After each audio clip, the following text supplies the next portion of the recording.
kita ini Nahdlatul Ulama ini sekian lama kita ini menjadi kelompok yang besar secara kuantitas dan terus membesar.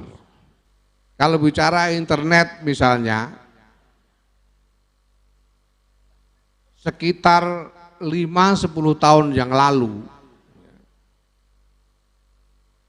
kalau kita melakukan searching di Google, nulis apa saja maudhu yang berkaitan dengan Islam, itu yang keluar di Google itu 20 teratas itu semuanya adalah situs-situs Wahabi, semuanya 20 teratas. Baru setelah teman-teman kita berjibaku selama 10 tahun terakhir ini, akhirnya sekarang paling tidak ada 2 situs NU yang naik ke atas, bahkan salah satunya menduduki puncak rating, yaitu NU Online. Yang di bawahnya ada islami.co. Itu berjibaku mati-matian, berdarah-darah teman-teman. Di sini kita penting pertama-tama memahami bahwa kita ini memasuki satu zaman, satu peradaban yang sama sekali berbeda dari zaman peradaban di mana dulu pendahulu-pendahulu kita hidup. Ini zaman yang sama sekali berbeda dari eranya Kiai Muhammad Hasyim Asy'ari. Sama sekali berbeda, apalagi dari masanya Kiai Muhammad Khalil Bangkalan. Sama sekali berbeda. Dulu Bapak Ibu sekalian, sampai kepada sekitar tahun 1930-an, paling tidak, yang namanya sistem pendidikan di Nusantara, Indonesia kan belum proklamasi.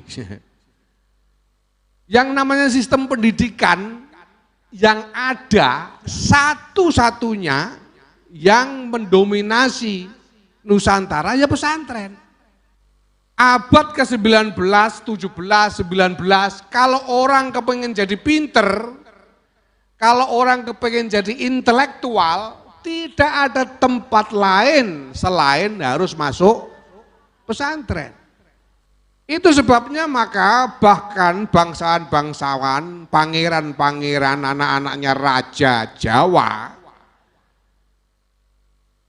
seperti Surakarta, Kartasura, Yogyakarta, ini anak-anaknya disuruh belajar di pesantren supaya menjadi intelektual.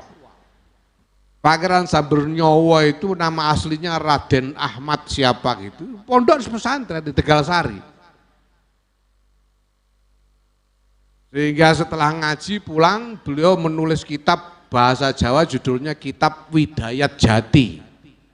Yang itu praktis adalah terjemahan dari Sulam Safinah di dalam bentuk syair mocopat.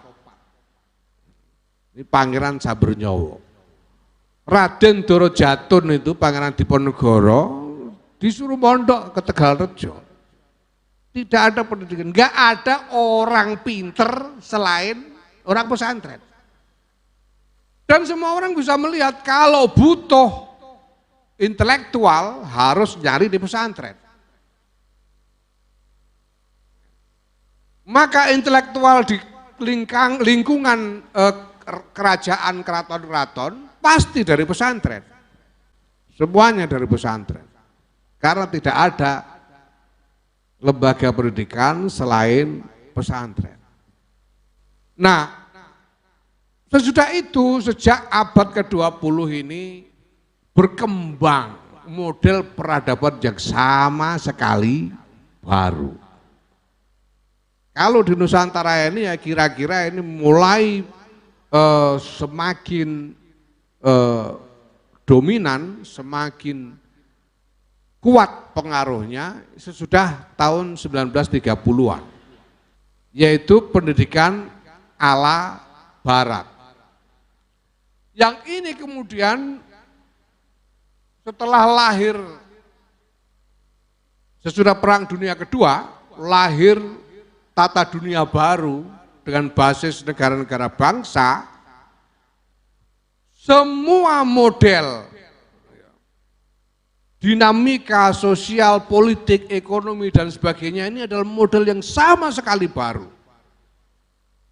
Dan hanya bisa diikuti oleh mereka yang dididik melalui model pendidikan yang baru. Mereka yang sarjana pada tahun 40-an itu orang-orang sekolah Belanda. Priayi-priayi, maka hampir tidak ada santri.